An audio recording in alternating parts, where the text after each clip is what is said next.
kita lanjutkan. Kita sudah sampai pada penggunaan multiple element text ke dalam elemen teks itu sendiri. Jadi ada H1 di dalam paragraf ini tidak bisa dilakukan, atau H2 atau H3 atau apapun. Jadi setiap elemen teks ini berdiri sendiri-sendiri dan tidak dapat digabung.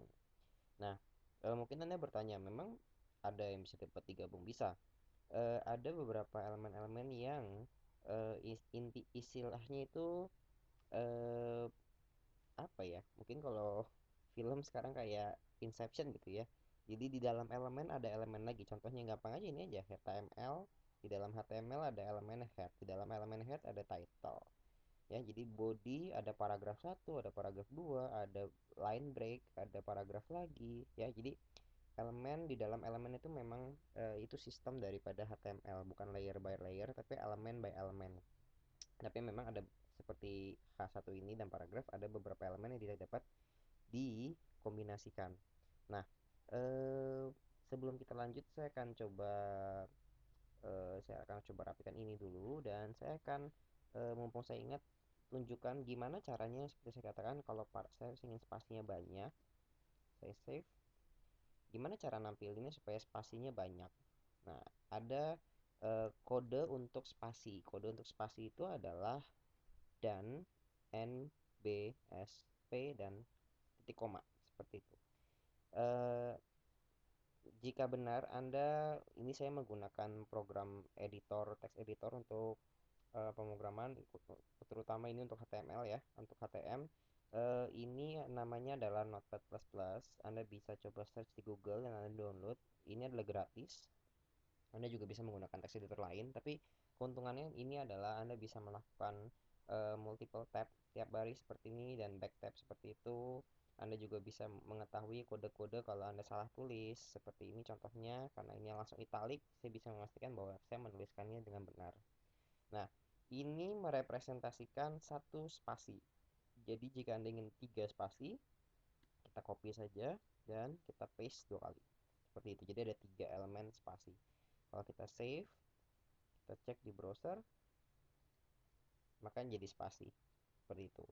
Nah, sayangnya saya mungkin ada, tapi saya nggak tahu. Saya belum menemukan elemen untuk melakukan tab, ya, tab seperti ini. Jadi hanya bisa spasi seperti itu, dan adalah font panjang saja, maka itu akan memberikan spasi yang panjang. Nah, itu cara membuat spasi yang banyak. Lalu juga eh, saya akan jelaskan di sini adalah elemen yang kita sebut div dan elemen span. Div adalah elemen yang tidak dapat dijadikan elemen apa saja. Jadi ini adalah div, ini singkatan dari division, dan ada juga yang kita sebut elemen span. Nah, elemen div dan span ini tidak memiliki atribut apapun di dalam. Jadi ini adalah elemen kosong, dan kita bisa memasukkan apapun ke dalam atribut apapun yang kita inginkan ke dalam div dan span ini. Perbedaannya adalah div ini, berhubung namanya division, dia akan langsung membagi elemen yang ada di luarnya. Jadi contohnya jika saya menuliskan eh, paragraf di sini, nama saya white links, seperti itu. Saya nggak tutup, saya tutupnya di sebelah sini. Kita coba tulis umur saya 25 tahun, seperti itu. Kita tutup paragraf. Nah, elemen div ini jika kita coba ketik koma saja, dia akan langsung membagi elemen paragraf ini menjadi dua buah elemen yang terpisah. Kita save, kita coba cek. Nama saya White Links, koma, umur saya 25 tahun. Jadi nggak langsung nggak jadi satu baris. Ini jadi dua buah elemen paragraf yang terpisah. Dan jika kita lihat source code-nya, let's see. Source code, kita coba pakai Firebug aja. Oke. Ini adalah elemen terpisah sendiri. Seperti yang kita lihat di sini, paragraf langsung ditutup otomatis oleh div ini dan dibuka lagi di bawah. Nah, ya berhubung memang tidak bisa dilakukan seperti ini, maka dia akan error seperti itu. Jadi ada umur saya 25 tahun yang nggak masuk ke dalam paragraf. Oke, jadi intinya adalah div tidak dapat digunakan di dalam elemen teks di dalam kondisi ini. Jadi ada beberapa kita bisa memasukkannya, contohnya di dalam tabel bisa dengan kondisi-kondisi tertentu. Berbeda dengan span, jika kita melakukan ini di dalam span, span tidak akan membagi elemen itu. Jadi kita coba save, ya, dia akan jadikan satu. Tapi ini adalah elemen span, dan di span ini kita bisa memberikan atribut. Contohnya, saya ingin di span ini, komanya ini saya ingin masukkan atribut style, yaitu colornya purple, seperti itu. Jadi warna dari ini saja itu warnanya ungu. Oke, kita save, kita balik ke Firefox, dan ungu ya nggak kelihatan ya. Kita coba yang warna lain deh, kita coba warna red ya. Akan kita coba pindahkan ini, kita pindahkan ke white links-nya. Oke, white links, koma. Oke, kita save. Jadi hanya warna ini saja yang merah.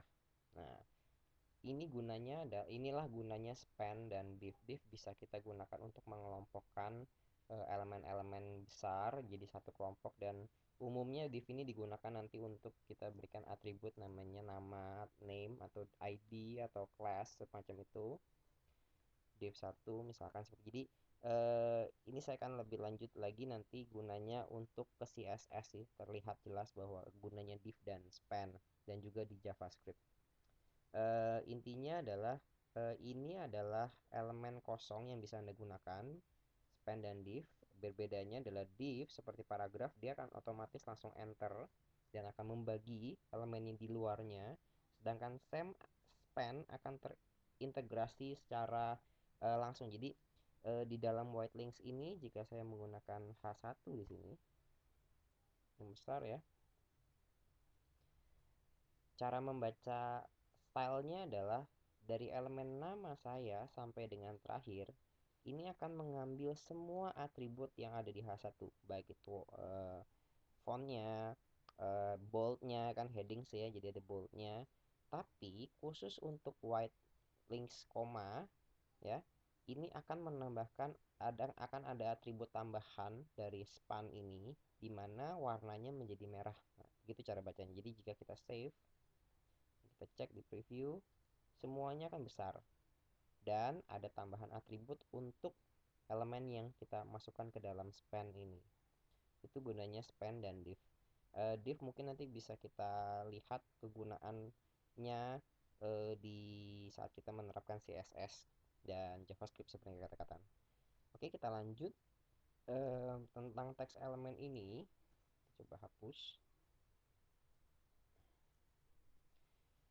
Tidak semua elemen teks bisa kita masukkan harus kita masukkan ke dalam elemen teks. Saya bisa saja menuliskannya di sini ya. Apa sih gunanya? Nah, gunanya ini kenapa harus kita masukin ke elemen teks dan ke dalam elemen apapun lah, umumnya teks sih kalau kita menuliskan data itu. Kenapa harus kita masukkan ke elemen? Agar kita bisa memberikan sebuah atribut di dalamnya. Nah, span sendiri dan div sendiri dapat berdiri sendiri. Jadi jika kita masukkan dia di sini, span seperti itu, bisa. Jadi span tidak harus digunakan di dalam atribut teks seperti ada paragrafnya di depan dan di belakang. Jadi ini dapat berdiri sendiri. Nah, tapi umumnya jika berdiri sendiri ini menggunakan div, dan jika ingin di dalam sebuah elemen teks umumnya menggunakan span, itu umumnya. Tapi span juga dapat berdiri sendiri. Contohnya di sini saya ingin membentuk sebuah elemen teks baru di mana memiliki atribut stylenya adalah font size 20 pixel yang besar biar terlihat. Lalu font colornya gray, abu-abu. Dan misalkan eh, text decorationnya underline.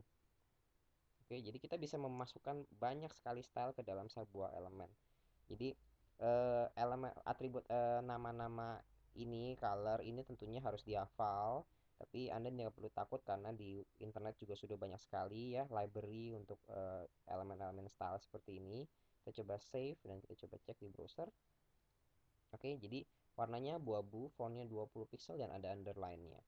Nah, ngomong-ngomong tentang text decoration, tentunya Anda mungkin bertanya, gimana kalau misalkan paragraf saya pengen bikin jadi bold? Nah, bold, italic itu ada sendiri elemennya. Jika gini kita paragraf ya, baik lagi nama saya Whitelinks. Oke, bold itu cara menggunakannya kita masukkan elemen baru, namanya adalah strong, strong, dan kita tutup. Nah, elemen strong ini bisa digunakan di dalam elemen ya, berbeda dengan H1 karena dia hanyalah atribut untuk membuat bold. Jadi dia nggak ada font size. Jadi akan font size mengikuti elemen luarnya. Lalu kalau misalkan kita pengen buat jadi italic, ada yang namanya EM atau emphasize. EM seperti itu. Nah, ini adalah dua atribut yang biasa kita gunakannya di Word dokumen. Ada bold, ada strong, ada EM atau emphasize nih untuk membuat jadi italic. Kita coba tes. Seperti itu. Nah, ada dua cara untuk memberikan eh, atribut bold dan italic ini. Yang pertama menggunakan langsung atributnya seperti ini, elemennya sendiri. Dan yang kedua yang lebih direkomendasi menggunakan CSS. Nah, dari tadi saya banyak yang menjelaskan tentang CSS. Saya akan jelaskan CSS di video saya selanjutnya. Nah, untuk selanjutnya untuk membuat underline, ini saya belum tahu elemen terpisahnya apa, tapi yang saya bisa lakukan adalah seperti tadi, kita masuk ke style. Style ini adalah elemen daripada eh, CSS, dan style ini nggak bisa berdiri sendiri ya, nggak bisa kita tulis gitu, kita harus masukkan ini ke dalam minimal span. Span ini memiliki atribut, jadi style itu adalah atribut bukan elemen. Jadi tolong dibedakan ya, dari sini mungkin Anda bisa terlihat bedanya, apakah itu elemen, apakah itu atribut. Dan harus kita tutup, jangan lupa kita tutup terlebih dahulu biar nggak lupa. Di ini adalah span. Spannya memiliki atribut style, sedangkan strong dan em ini adalah elemen tersendiri, dia berdiri sendiri. Nah, di span ini kita masukkan seperti tadi, text decoration namanya, titik 2 underline ya. Ada banyak text decoration, tapi yang sering saya gunakan underline. Kita akan bahas nanti lebih lanjut di CSS karena ini merupakan style, merupakan CSS. Kita Ctrl S dan kita cek ya, jadi ada underline-nya. Oke, kurang lebih begitu aja basic dalam penerapan teks dalam HTML. Untuk lebih lanjut kita akan temukan kasus-kasusnya nanti seiring dengan berjalannya video tutorial ini. Mungkin ada eh, kondisi-kondisi yang khusus ya, yang mungkin di luar dari video tutorial tentang elemen teks ini. Oke, kita lanjut lagi di video selanjutnya. Terima kasih.